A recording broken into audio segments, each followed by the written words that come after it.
It was 51 years ago. I was pregnant and my boyfriend had said he was leaving me. I'd graduated 2 years earlier from Oxford University with an honours degree. That was in 1964. And I felt I wanted to work hard to justify the money my parents had spent on my education and to show that women had a place in British broadcasting. At the time, there was no equal pay and no maternity leave, and I knew that my job could be snapped up in no time.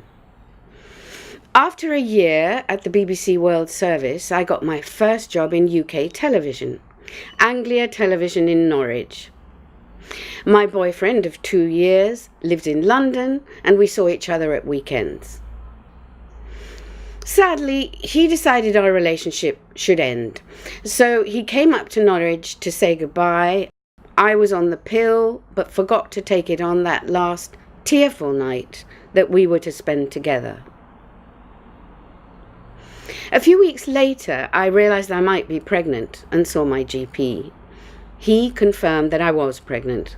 He was Catholic and strongly discouraged the idea of an abortion. I found out about a doctor who performed illegal abortions in a clinic in North London, so I travelled to London on my own to meet him.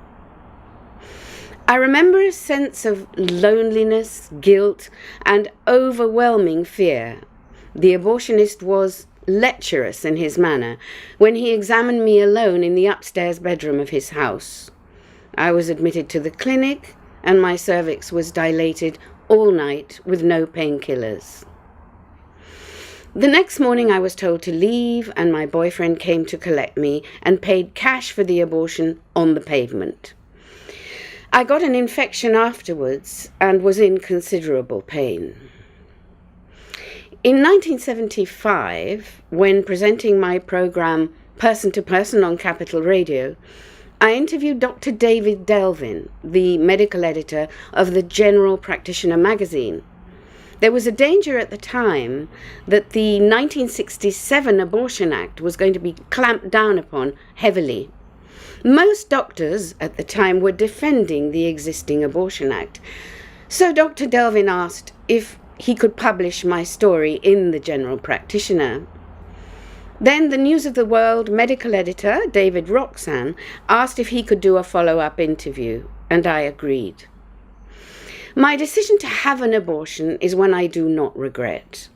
However, the care and expertise shown by modern-day pregnancy advisory services and abortion clinics is something I never knew.